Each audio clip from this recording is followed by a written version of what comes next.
Hello everyone, আশা করি তোমরা ভালো আছো। আমি সিলমুন হাবিব, মেডিকেল সেকেন্ড বর্ষের মেডিকেল স্টুডেন্ট।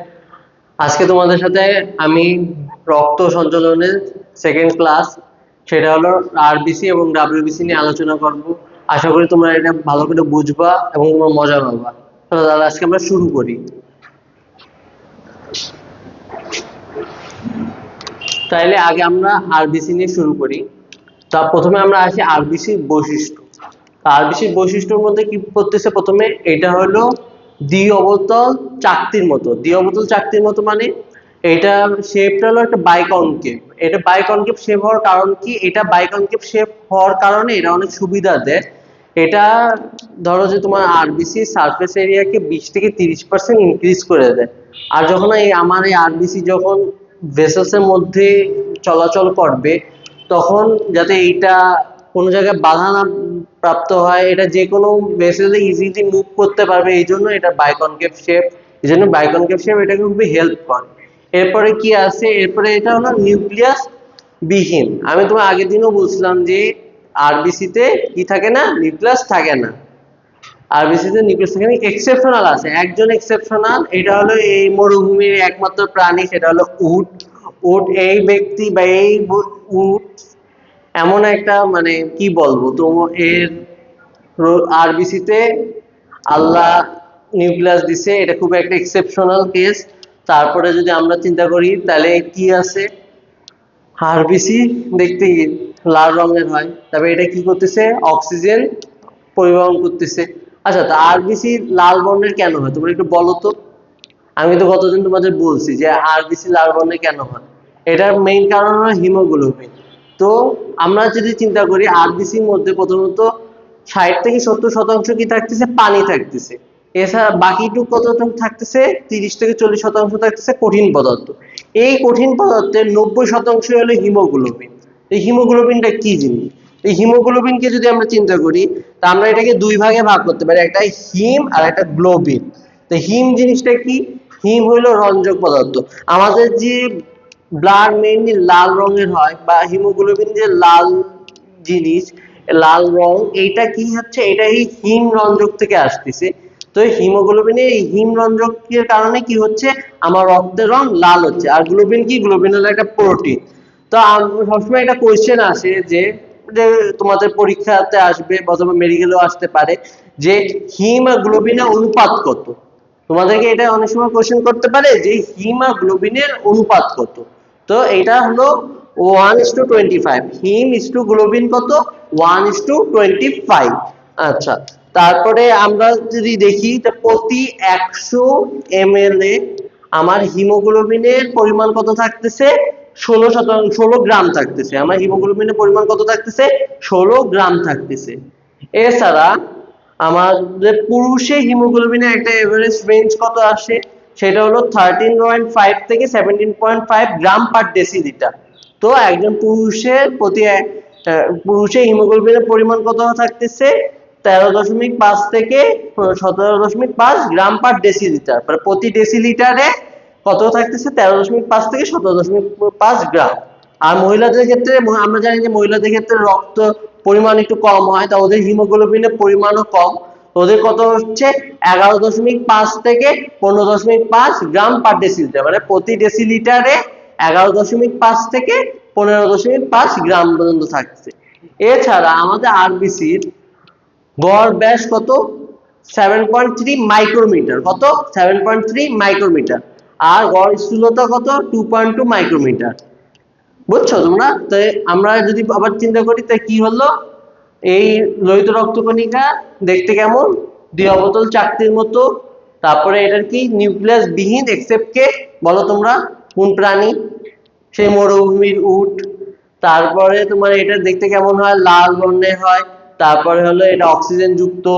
তারপরে এটা অক্সিজেন যুক্ত, তারপরে এটা লাল বর্ণের হওয়ার কারণ কি, আমরা দেখলাম হিমোগ্লোবিন। হিমোগ্লোবিনের মধ্যে কি হয় থাকে, হিম থাকে আর গ্লোবিন থাকে। তো হিম কি রঞ্জক পদার্থ, আর গ্লোবিন কি আমার প্রোটিন। আর হিম আর গ্লোবিনের অনুপাত কত থাকতেছে, 1:25। আর প্রতি 100 ml হিমোগ্লোবিনে আমার কতটুকু প্রতি 100 ml আরবিসি তে আমার হিমোগ্লোবিনের পরিমাণ কত থাকতেছে? 16 গ্রাম। আচ্ছা, এরপরে আমরা আগাই আরবিসি তে পরিমাণ, যে আরবিসি যে কাউন্ট বা অ্যামাউন্ট সেটা কি। আমরা যদি একটা জিনিস চিন্তা করি যে আরবিসি কিন্তু মানে সব বয়সে সেম থাকে না। যখন একজন একটা ভ্রূণ অবস্থায় থাকে, একটা শিশু যখন মায়ের পেটে ভ্রূণ অবস্থায় থাকবে তখন ওর আরবিসি পরিমাণ সবচেয়ে বেশি হবে। তারপরে যখন জন্ম হবে, জন্ম পরে ওর ভ্রূণটা একটু কমবে কিন্তু অনেক বেশি থাকবে। আর একজন প্রাপ্তবয়স্ক পুরুষ আর মহিলার আরবিসি পরিমাণ একটু কম থাকে। কেন এই পার্থক্যটা কেন হয়? কেন কি যখন আমরা জন্মগ্রহণ করি তখন আমাদের রেড বোন ম্যারো বেশি থাকে, লাল অস্থিমজ্জা বেশি থাকে। বয়স বাড়ার সাথে সাথে এইটা অনেক জায়গায় রেড বোন ম্যারো, যেমন বোন ক্যাভিটি রেড বোন ম্যারো, এগুলো ইয়েলো বোন ম্যারো হয়ে যায়। এই জন্য ওইসব জায়গা থেকে আর আরবিসি প্রডিউস হতে পারে না। আরবিসি প্রডিউস হয় থেকে স্টেম সেল থেকে। স্টেম সেল কই থাকে? রেড বোন ম্যারোতে থাকে বা লাল অস্থিমজ্জায় থাকে। আচ্ছা, এখন তোমাদের আমি বলি যে আরবিসি যে প্রক্রিয়া তৈরি হচ্ছে ওইটার নাম কি। তোমরা হয়তো জানো বা জানো না। ওই প্রক্রিয়ার নামটা হলো ইরাইথোপোয়েসিস। ইরাইথোপোয়েসিস। আচ্ছা, এটা কি ইরাইথোপোয়েসিস কেন বলা হয়? তোমরা জানো আরবিসি আর একটা নাম কি? আরবিসি আর একটা নাম হলো ইরাইথোসাইট। বুঝছো? আরবিসি আর একটা নাম হলো ইরাইথোসাইট। এই জন্য এইটাকে আমরা ইরাইথোপোয়েসিস বলি। এটার তৈরি প্রক্রিয়া কি। তা এটা কেমনে হচ্ছে? এটা তৈরি হচ্ছে ইরাইথ্রোপোয়েটিনের মাধ্যমে। ইরাইথ্রোপোয়েটিন কি? এটা একটা হরমোন। এই হরমোন কোথা থেকে রিলিজ হচ্ছে? এটা রিলিজ হচ্ছে বৃক্ক থেকে। বৃক্ক কখন রিলিজ করতেছে? যখন আমার বডিতে অক্সিজেনের অভাব হচ্ছে বা হাইপক্সিয়া হচ্ছে, তখন আমাদের ব্রেন থেকে আমাদের কিডনিতে একটা সিগন্যাল যাচ্ছে যে হ্যাঁ, অক্সিজেনের পরিমাণ অনেক কম হচ্ছে, তো আমার আরবিসি পরিমাণ বাড়াতে হবে। এজন্য কি হচ্ছে? এজন্য ও ইরাইথ্রোপোয়েটিন কি স্টিমুলেট করবে আমার ব্রেন থেকে। এটা বৃক্ক ইরিথ্রোপয়েটিন তৈরি করবে এবং এটা কি হবে? ইরিথ্রোসাইট বাড়াবে, মানে আরবিসি তৈরি বেশি করবে। তো এইটাই হলো আরবিসি তৈরির প্রক্রিয়া। আচ্ছা, এরপর যেটা আমরা বলতেছিলাম যে বিভিন্ন ভ্রূণে বা ইয়েতে আলাদা হয় রেড বোন ম্যারো, বা এটা আমরা বললাম। পরে আমাদের বোন ক্যাভিটিতে ইয়েলো বোন ম্যারো হয়ে যায়। এই জন্য আস্তে আস্তে কি হচ্ছে? আমাদের আরবিসি পরিমাণটা কমতে থাকে। তো একটা ভ্রূণের স্বাভাবিক আরবিসি পরিমাণটা কত হবে? আমরা যদি দেখি যে একটা ভ্রূণের ক্ষেত্রে স্বাভাবিক আরবিসি পরিমাণ হবে 80 থেকে 90 লক্ষ প্রতি ঘন মিলিমিটারে। প্রতি ঘন মিলিমিটারে, এটা সবসময় মনে রাখবা যে প্রতি ঘন মিলিমিটারে ভ্রূণের ক্ষেত্রে কত আছে? 80 থেকে 90 লক্ষ। এরপরে তাহলে শিশুর ক্ষেত্রে এটা আর একটু কম হবে। কত কম হবে? হিসাব করে দেখো যে 20 লাখের মতো আমরা কম ধরি। তাহলে কত? শিশুর ক্ষেত্রে 60 থেকে 70 লাখ প্রতি ঘন মিলিমিটারে। তারপরে এখন যখন প্রাপ্তবয়স্ক পুরুষ বা মহিলা, সবসময় মনে রাখবা যে পুরুষের সবকিছু বেশি থাকবে মহিলার থেকে। তো এই ক্ষেত্রেও পুরুষেরটা বেশি। কত? 50 থেকে 54 লক্ষ প্রতি ঘন মিলিমিটারে। প্রতি ঘন মিলিমিটারে কত হচ্ছে? 50 থেকে 54 লক্ষ হচ্ছে। আর মহিলাদের ক্ষেত্রে কত হচ্ছে? এটা 44 থেকে 49 লক্ষ কি প্রতি ঘন মিলিমিটারে। আচ্ছা, ঠিক আছে। এরপরে আমরা একটু আগাই।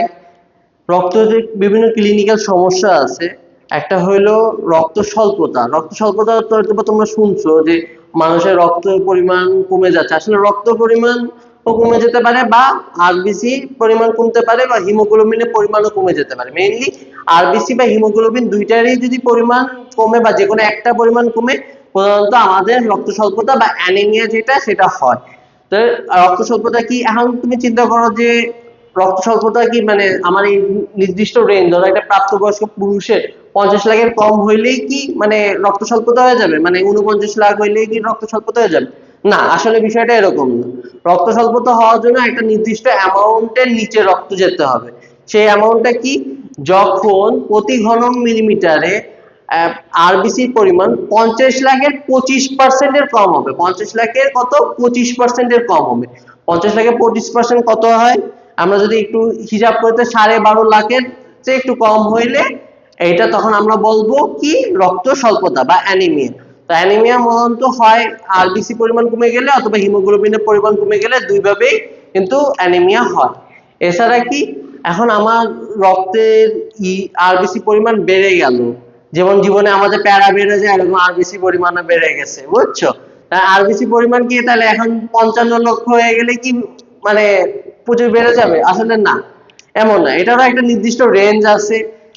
যেমন প্যারা আমাদের জীবন অনেক বেড়ে যায় তখন আমরা বলি প্যারাময়েড লাইট, এরকমই 65 এরকমই আরবিসি পরিমাণ যদি প্রতি ঘন মিলিমিটারে 65 লাখের বেশি হয়ে যায় তাইলে কি হবে, পলিসাইথেমিয়া হবে। তখন আমার যদি আরবিসি পরিমাণ প্রতি ঘন সেন্টিমিটারে প্রতি ঘন মিলিমিটারে 65 লাখের বেশি হয়ে যায় তাইলে সেটাকে আমরা বলবো পলিসাইথেমিয়া। ঠিক আছে, তাহলে এইটা পর্যন্ত আরবিসির একটা আমাদের ওভারভিউ। তো আমরা আবার একটু বলি পরিমাণের কথা যদি আসি, তাহলে ভ্রূণের কত থাকতেছে, 80 থেকে 90 লক্ষ প্রতি ঘন মিলিমিটারে। এছাড়া শিশুর ক্ষেত্রে একটু কম হবে, কত কম হবে, 60 থেকে 70 লক্ষ প্রতি ঘন মিলিমিটার। এছাড়া প্রাপ্তবয়স্ক পুরুষ আর মহিলাদের যদি হিসাবে আসি আমরা, তা পুরুষদের সবসময় বলছি বেশি থাকবে, কত বেশি, 50 থেকে 54 লক্ষ প্রতি ঘন মিলিমিটারে। আর মহিলাদের ক্ষেত্রে কত, আমার 44 থেকে 49 লক্ষ প্রতি ঘন মিলিমিটারে। এছাড়া রক্ত স্বল্পতা কখন হচ্ছে, যখন প্রতি ঘন মিলিমিটারে আরবিসির পরিমাণ বা বলে আরবিসি পরিমাণ বা রক্তে আরবিসির পরিমাণ যখন 50 লাখের 25% এর কম হয়ে যায়। আর অ্যানিমিয়া কিন্তু বা রক্ত স্বল্পতা কিন্তু হিমোগ্লোবিন কমে গেলেও হয়। এছাড়া পলিসাইথেমিয়া কি, যদি প্রতি ঘন সেন্টিমিটারে আরবিসির পরিমাণ 65 লাখের বেশি হয়ে যায় তো সেটাকে আমরা বলতেছি পলিসাইথেমিয়া। কারণ এটা আয়ুকাল কত, একটা আরবিসি তৈরি হইলো, একটা আরবিসি তো নির্দিষ্ট দিন পর্যন্ত বেঁচে থাকে, এরপরে ভেঙে যায়। কোথায় এটা ভেঙে যায়, মূলত এটা যকৃৎ আর প্লীহা যেটা আমাদের স্প্লিন, এখানে মূলত আরবিসি ভেঙে যায়। তো আরবিসি আয়ুকাল কত, 120 দিন। তার আরবিসি আয়ুকাল কত হচ্ছে, 120 দিন হচ্ছে। তো এটা তোমরা মনে রেখো সবাই যে আরবিসি আয়ুকাল কত, 120 দিন। এখন আমরা আসি ডাব্লিউবিসি নিয়ে। ডাব্লিউবিসি কি, শ্বেত রক্তকণিকা।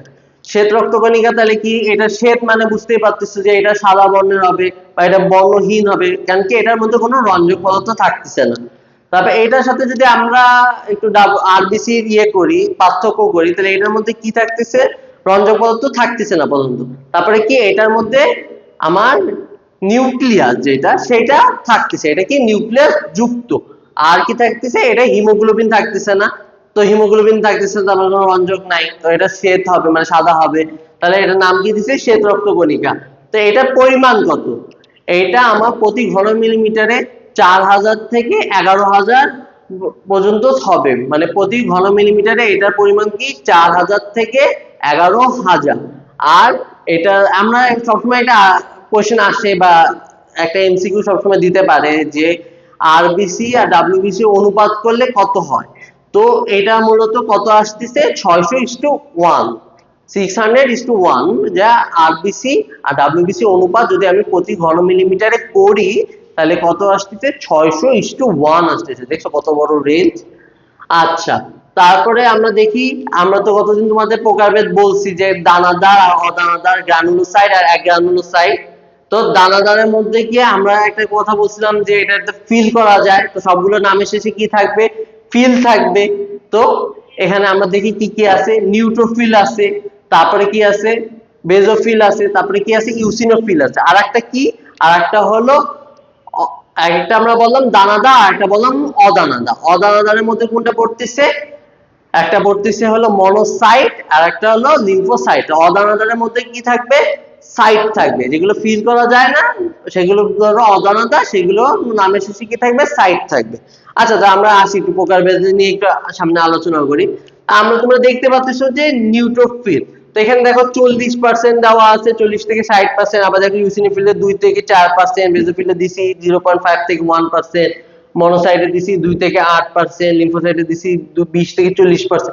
এগুলো কি, এগুলো হলো ডিফারেন্সিয়াল কাউন্ট। মানে আমরা যদি একটা ব্লাড, আমরা যখন ব্লাড ড্র করি, আমরা যখন কোনো টেস্ট, যখন সিবিসি করার জন্য হয়তো বা ব্লাড ড্র করি, সিবিসি করার জন্য ব্লাড ড্র করলাম, তখন একটা ইয়ে থাকবে, ডিফারেন্সিয়াল কাউন্ট দিবে যে কতটুকু রক্তে কত পার্সেন্ট পর্যন্ত আমার ইয়ে ডাব্লিউবিসি এর মধ্যে মনোসাইট থাকা লাগবে, কত পার্সেন্ট ইয়ে, কত পার্সেন্ট লিম্ফোসাইট থাকা লাগবে, কত পার্সেন্ট নিউট্রোফিল থাকা লাগবে, কত পার্সেন্ট ইউসিনোফিল, কত পার্সেন্ট বেসোফিল থাকা লাগবে। এগুলো মানে দেওয়া একটা রেঞ্জ নরমাল থাকে, এর থেকে বেশি হইলে প্রবলেম আছে, আবার কম হইলেও প্রবলেম হয়। তাহলে আমরা একটু দেখি যে কি অবস্থা আছে। নিউট্রোফিলের ক্ষেত্রে তাহলে এটা ডিফারেন্সিয়াল কাউন্ট কত হচ্ছে 40 থেকে 60%। তো এটা কি নিউট্রোফিলের ডিফারেন্সিয়াল কাউন্ট 40 থেকে 60%। এটা তাহলে এই যে 3000 থেকে 5000 প্রতি ঘন মিলিমিটারে, তাহলে এটা পরিমাণ কত থাকতেছে যে এটা প্রতি ঘন মিলিমিটারে 3000 থেকে 5000 পরিমাণ এটা থাকতেছে নিউট্রোফিল। 3000 থেকে 5000 পরিমাণ থাকতেছে। নিউট্রোফিল কিন্তু আমাদের রক্তে সবচেয়ে বেশি থাকে। তো নিউট্রোফিলের পরিমাণ কত 3000 থেকে 5000 প্রতি ঘন মিলিমিটার থাকতেছে। তারপরে এই ক্ষেত্রে দানাদারের গুলো আবার নিউক্লিয়াস গুলো কি একটু খন্ড বিশিষ্ট। দেখবা যে তোমার নিউট্রোফিলে তোমার 2 থেকে 5 খন্ড, ইউসিনোফিলে কত 2 থেকে 7 খন্ড, আবার বেসোফিলে কি 2 খন্ড কি। তো এরকম কি তাহলে আমরা নিউট্রোফিলের ক্ষেত্রে কয় খন্ড পাই 2 থেকে 5 খন্ড বিশিষ্ট হয় নিউট্রোফিল। তারপরে নিউক্লিয়াস হলো এটা 2 থেকে 5 খন্ড বিশিষ্ট। তারপরে এটার ব্যাস কত, এটা ব্যাস হলো 12 থেকে 15 মাইক্রোমিটার। 12 থেকে 15 মাইক্রোমিটার হচ্ছে। তারপরে নিউট্রোফিলের আয়ুকাল কত হচ্ছে, তাহলে তোমরা যদি বলো নিউট্রোফিলের আয়ুকাল কত, এটা হলো 2 থেকে 5 দিন। আর এটা প্রধান কাজ কি, আমরা তোমাদের গতকালকেও বললাম, যে গত ক্লাসে বলছি যে এটা নিউট্রোফিল আর মনোসাইটের প্রধান কাজ হলো ফ্যাগোসাইটোসিস করা। ফ্যাগোসাইটোসিস কি একটা প্রক্রিয়া, যে প্রক্রিয়ার মাধ্যমে জীবাণু যেটা তোমার বডিতে প্রবেশ করছে সেটাকে ভক্ষণ করে ফেললে তোমার বডিকে জীবাণু থেকে রক্ষা করা। তো এই প্রক্রিয়াটা কি ফ্যাগোসাইটোসিস। এরপরে আসি ইউসিনোফিলের ক্ষেত্রে। ইউসিনোফিলে তাহলে আমার ডিফারেন্সিয়াল কাউন্ট কত হচ্ছে 2 থেকে 4%। তারপরে এটা অ্যাবসলিউট কাউন্ট কত হচ্ছে 150 থেকে 400 প্রতি ঘন মিলিমিটারে। তাহলে এটা 150 থেকে 400 প্রতি ঘন মিলিমিটার থাকতেছে এটা পরিমাণ। তারপরে এটা নিউক্লিয়াস কত 2 থেকে 7 খন্ড বিশিষ্ট। এটা নিউক্লিয়াস কত খন্ড থাকতেছে 2 থেকে 7 খন্ড বিশিষ্ট থাকবে। তারপরে এইটার ব্যাস কত 12 থেকে 17 মাইক্রোমিটার। এটা ব্যাস কত 12 থেকে 17 মাইক্রোমিটার। তারপরে এইটার আয়ুকাল কত হচ্ছে, এটার আয়ুকাল হচ্ছে 8 থেকে 12 দিন। 8 থেকে 12 দিন এটার আয়ুকাল থাকে। আর এটার কাজ কি, এটার কাজ হলো প্রথমে কৃমির লার্ভা নষ্ট করা, আর একটা হলো অ্যালার্জি প্রতিরোধে এটা সাহায্য করে। আর তোমাদের যদি দেখো যে কারো সিবিসি তে ইউসিনোফিলের পরিমাণ অনেক বেশি হয়ে যায়, তখন মনে করবা যে তার অ্যালার্জির সমস্যা আছে। এটা হলো আমরা যদি সিবিসি তে ইউসিনোফিলের কাউন্ট দেখি তাহলে বুঝতে পারি যে কার অ্যালার্জির সমস্যা আছে কার নাই। তারপরে আসি আমরা বেসোফিলে। তো বেসোফিলে তাহলে ডিফারেন্সিয়াল কাউন্ট কত হচ্ছে 0.5% থেকে 1%। তো বেসোফিল সবচেয়ে কম থাকে। আসলে বেসোফিল আমরা যদি সিবিসি করে দেখি তো বেসোফিলের কাউন্ট থাকেই না। বেসোফিল যদি না থাকাই হলো ভালো, রক্তে বেসোফিল থাকলে সমস্যা আছে। তারপরেও আমাদের বই হিসাবে এটা কত 0.5 থেকে 1%। আর বেসোফিলের তাহলে অ্যাবসলিউট কাউন্ট কত 25 থেকে 200 পার কিউবিক মিলিমিটারে। 25 থেকে 200 থাকবে পার কিউবিক মিলিমিটারে। এছাড়া এটা নিউক্লিয়াস কি, নিউক্লিয়াস হলো 2 খন্ড বিশিষ্ট। তারপরে এটার আয়ুকাল কত হচ্ছে, এটার আয়ুকাল হচ্ছে 12 থেকে 15 দিন। তারপরে এটা ব্যাস কত, এটা ব্যাস আর আয়ুকাল সেমই 12 থেকে 15। ব্যাস কি মাইক্রোমিটার, আর আয়ুকাল কি 12 থেকে 15 দিন। আর এটার কাজ কি, এটার কাজ হলো হেপারিন আর হিস্টামিন নিঃসরণ করা। তো হেপারিন কি, হেপারিন আমি তোমাকে কতদিন বললাম যে আমাদের রক্ত যখন ভেসেলস এর মধ্যে দিয়ে চলাচল করে তখন এটা জমাট বেঁধে যেতে পারে। আর জমাট বাঁধে না, কারণ কি, বাঁধে না বাঁধার কারণে এই হেপারিন আমাদের রক্ত জমাট বাঁধতে দেয় না। এছাড়া হিস্টামিন কি কাজ করে, হিস্টামিন হলো রোগ প্রতিরোধে আমাদের সাহায্য করে, রোগ প্রতিরোধ ক্ষমতা বাড়ায়। তারপরে আসি আমরা অদানাদারের মধ্যে। অদানাদারের মধ্যে কি আছে, অ্যাগ্রানুলোসাইট। অ্যাগ্রানুলোসাইটের মধ্যে পড়তেছে যেগুলো নামের শেষে সাইট থাকবে। কি আছে, মনোসাইট আর লিম্ফোসাইট। তো মনোসাইটের ডিফারেন্সিয়াল কাউন্ট কত হচ্ছে 2 থেকে 8%। 2 থেকে কত 8% থাকতেছে হলো মনোসাইটের ডিফারেন্সিয়াল কাউন্ট।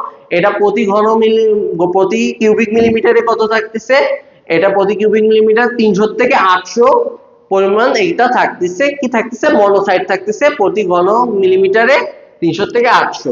তারপরে এটা নিউক্লিয়াস কি, এটা নিউক্লিয়াস দেখতে বৃক্কের মতো, আমাদের কিডনি শেপ যেরকম নিউক্লিয়াস, বা আরেকটা আছে হর্ষ শেপ। হর্ষ শেপ অথবা কিডনি শেপ টাইপের নিউক্লিয়াস তোমাদের বইয়ে দেওয়া আছে বৃত্তাকার। তো তোমরা বৃত্তাকার মনে রেখো যে নিউক্লিয়াস কি বৃত্তাকার। তারপরে এটা ব্যাস কত 12 থেকে 20 মাইক্রোমিটার এটা ব্যাস। তারপরে এটা আয়ুকাল কত 2 থেকে 5 দিন। আয়ুকাল কত হচ্ছে 2 থেকে 5 দিন হচ্ছে। আর এটা কি কাজ করতেছে, ফ্যাগোসাইটোসিস করতেছে। আর ফ্যাগোসাইটোসিস কে করতেছে বলো তোমরা? নিউট্রোফিল করতেছে। আচ্ছা ঠিক আছে, তারপরে হইলো আর একটা অজানাদের মধ্যে কি পড়তেছে, লিম্ফোসাইট পড়তেছে। তো লিম্ফোসাইটের ডিফারেনশিয়াল কাউন্ট কত? লিম্ফোসাইটের ডিফারেনশিয়াল কাউন্ট 20 থেকে 40%। আমাদের রক্তে নিউট্রোফিলের পরে লিম্ফোসাইট হলো সবচেয়ে বেশি পরিমাণ থাকে। এটা কত? এটার ডিফারেনশিয়াল কাউন্ট কত? 20 থেকে 40%। তো এটা কত প্রতি প্রতি কিউবিক মিলিমিটারের কত থাকতেছে? এটা 1500 থেকে 2700 পর্যন্ত থাকতেছে। তাহলে 1500 থেকে 2700 পর্যন্ত থাকতেছে প্রতি কিউবিক মিলিমিটারে। তারপরে এটা ব্যাস যদি আমরা দেখি, ব্যাস কত? ব্যাস হলো 6 থেকে 16 মাইক্রোমিটার। এটা ব্যাস কত? 6 থেকে 16 মাইক্রোমিটার। তোমরা একটা জিনিস খেয়াল করো যে প্রত্যেকটারই ব্যাস মোটামুটি 12 আছে। 12 দেখো, যে নিউট্রোফিলের 12 আছে, ইউসিনোফিলের 12 আছে, তারপরে বেজোফিলের 12 আছে, তারপর মনোসাইটে দেখো 12 আছে। এইটাই খালি লিম্ফোসাইটের একটু এক্সেপশনাল, এটা কত? 6 থেকে 16 মাইক্রোমিটার। তারপরে এটা আয়ুকাল যদি আমরা বলি, আয়ুকাল কত? 7 দিন। এটা আয়ুকাল কত? 7 দিন। আর এটার কাজ কি? এটার কাজ হলো অ্যান্টিবডি তৈরি করা। অ্যান্টিবডি কি? আমাদের যদি বডিতে কোনো ভাইরাস চলে আসে, তাহলে এই ভাইরাসকে দমন করার জন্য আমাদের বডি ওই ভাইরাসের এগেইনস্টে অ্যান্টিবডি তৈরি করে। এই অ্যান্টিবডি তখন ওই ভাইরাসগুলোকে ধ্বংস করতে সাহায্য করে। এটা হইলো আমাদের লিম্ফোসাইটের কাজ। এরপরে যদি আমরা তাহলে একটু আমরা সামারি করি, তাহলে কি কি আমরা দেখলাম। তো শ্বেত রক্তকণিকার আমরা কি দেখলাম? প্রথমে এটা হিমোগ্লোবিন বিহীন, এর মধ্যে হিমোগ্লোবিন থাকবে না। হিমোগ্লোবিন নাই, তাই কোনো রঞ্জক নাই, তাই এটা কি সাদা বর্ণের, এই জন্য নাম কি শ্বেত রক্তকণিকা। এছাড়া এটার সাথে আরবিসি এর একটা পার্থক্য কি, আরবিসি তে নিউক্লিয়াস থাকে না, কিন্তু এখানে নিউক্লিয়াস থাকে। কিন্তু আরবিসির একটা প্রাণীর মধ্যে আরবিসি নিউক্লিয়াস থাকে, সেটা কি? সেটা হলো উট। তারপরে এটা আমরা পরিমাণে যদি আসি, পরিমাণের মধ্যে কত আছে? এটা হলো প্রতি ঘন মিলিমিটারে 4000 থেকে 11000 পরিমাণে এটা থাকে। তাহলে এটা কত পরিমাণ, কত? 4000 থেকে 11000 পার কিউবিক মিলিমিটারে থাকে। তারপরে হলো আরবিসি আর ডাব্লিউবিসি আমরা যদি একটা অনুপাত করি, তাহলে কত হচ্ছে প্রতি ঘন মিলিমিটারে? এটা হলো 600 থেকে 600:1 হচ্ছে প্রতি ঘন মিলিমিটারে। তারপরে আমরা প্রকারভেদের মধ্যে যদি আসি, তাহলে কি কি আছে? দানাদার বা গ্রানুলোসাইট, অদানাদার আর অ্যাগ্রানুলোসাইট। তো দানাদারের মধ্যে কি, যেগুলো ফিল করা যায়, নামে শেষে কি থাকবে? ফিল থাকবে। তাইলে নিউট্রোফিল, ইউসিনোফিল আর বেজোফিল। তো নিউট্রোফিলের কি হচ্ছে ডিফারেনশিয়াল কাউন্ট হচ্ছে কি 40 থেকে 60%। পরিমাণ কত? 3000 থেকে 5000 প্রতি কিউবিক মিলিমিটারে। তারপরে এটা ব্যাস হলো তোমার 12 থেকে 15 সেন্টিমিটার। এটার কত? নিউক্লিয়াসে কয় খণ্ডক বিশিষ্ট? এটা নিউক্লিয়াস 2 থেকে 5 খণ্ডক বিশিষ্ট। তারপরে কাজ কি? ফ্যাগোসাইটোসিস। আর আয়ুকাল কত? 2 থেকে 5 দিন। সেম ইউসিনোফিলে যদি আমরা আসি, ডিফারেনশিয়াল কাউন্ট কত? 2 থেকে 4%। তার মানে এটা কত থাকতেছে প্রতি কিউবিক মিলিমিটারে? 150 থেকে 400। নিউক্লিয়াস হলো 2 থেকে 7 খণ্ডক বিশিষ্ট। ব্যাস হলো 12 থেকে 17 মাইক্রোমিটার। আয়ুকাল কত? তোমার 8 থেকে 12 দিন। আর কাজ কি করতেছে? অ্যালার্জি প্রতিরোধ করতেছে আর কৃমির লার্ভা ধ্বংস করতেছে। বেজোফিলের কাজ কি হচ্ছে? বেজোফিল কত থাকছে ডিফারেনশিয়াল কাউন্ট? 0.5 থেকে 1%।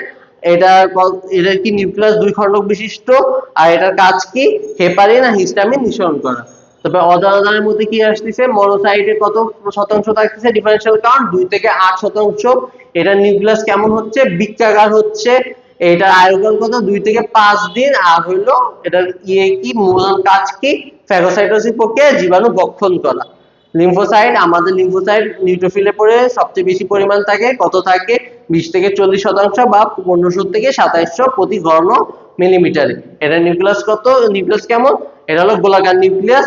এটা কি? এটা আয়ুকাল কত? 7 দিন। এটা ব্যাস খালি এক্সেপশনাল, এটার ব্যাস হলো 6 থেকে 16 মাইক্রোমিটার। আর এটা কি করতেছে? অ্যান্টিবডি তৈরিতে হেল্প করতেছে। আচ্ছা, এরপরে আমরা আসি যদি ক্লিনিক্যাল কন্ডিশনে, ডাব্লিউবিসি, আচ্ছা কোনো কিছু পরিমাণ যদি বেড়ে যায়, তা সেটাকে আমরা মেডিকেল কন্ডিশনে বলি সাইটোসিস। তো কোনো কিছু পরিমাণ বেড়ে যাকে আমরা বলতেছি সাইটোসিস, আর কোনো কিছু পরিমাণ যদি কমে যায় সেটাকে আমরা বলি পেনিয়া। বুঝছো? তা এখন এইটা ডাব্লিউবিসি পরিমাণ যদি বেড়ে যায়, তো সেটাকে আমরা লিউকোসাইটোসিস বলি, আর কমে যায় তো লিউকোপেনিয়া বলি। আচ্ছা, লিউকো কেন আসতেছে? কারণ কি ডাব্লিউবিসি আর একটা নাম হলো লিউকোসাইট। তো লিউকোসাইট, এই জন্য এটা যখন বেড়ে যাচ্ছে, তো বেড়ে গেলে কি হবে? নামের শেষে লাস্টে সাইটোসিস আসবে, তো লিউকোসাইটোসিস। আর যখন ডাব্লিউবিসি পরিমাণ কমে যায় তখন কি নামের শেষে কি আসবে, পেনিয়া আসবে। তো এটা না কি হচ্ছে, লিউকোপেনিয়া। তো আরবিসি পরিমাণ ডাব্লিউবিসি পরিমাণ যদি আমার 11,000-এর বেশি হয়ে যায় তখন কি হচ্ছে, এটা লিউকোসাইটোসিস হচ্ছে। আর ডাব্লিউবিসি পরিমাণ যদি 4,000-এর কম হয়ে যাচ্ছে তখন সেটা কি হচ্ছে, লিউকোপেনিয়া হচ্ছে। ঠিক আছে। এছাড়া আরেকটা কন্ডিশন আছে, সেটা হলো লিউকেমিয়া। লিউকেমিয়া কি, এটা একটা ক্যান্সার কন্ডিশন। এটা যখন লিউকেমিয়া হয়, যখন ক্যান্সার হয়, এটা আমরা বলি না ব্লাড ক্যান্সার, মেইনলি ব্লাড ক্যান্সারটা হলো লিউকেমিয়া। তো লিউকেমিয়াতে কি হচ্ছে, ডাব্লিউবিসি সংখ্যা অস্বাভাবিক হারে বৃদ্ধি পেয়ে যাচ্ছে। অস্বাভাবিক হারে মানে তোমার ধরো যে এটা 11,000 তো আমাদের মিনিমাম, তো দেখবো যে অনেক বেশি হয়ে যাচ্ছে। তো এটা অস্বাভাবিক হারে যখন আমার ডাব্লিউবিসি পরিমাণ বেড়ে যাচ্ছে তখন সেটা কি হচ্ছে, লিউকেমিয়া হচ্ছে। এটা একটা কি ক্যান্সার ইফেক্ট বা ক্যান্সার কন্ডিশন। তো এইটাই হলো আজকে আমাদের আরবিসি আর ডাব্লিউবিসি নিয়ে একটা আলোচনা। আশা করি তোমাদের সবাই ভালো লেগেছে। এরকম আরো ভিডিও আমি আপলোড দিব তোমাদের পিবি একাডেমিয়াতে। তোমাদের যদি এটা ভালো লেগে থাকে তো তোমরা এটাকে লাইক করো, কমেন্ট করো আর শেয়ার করো। Thank you.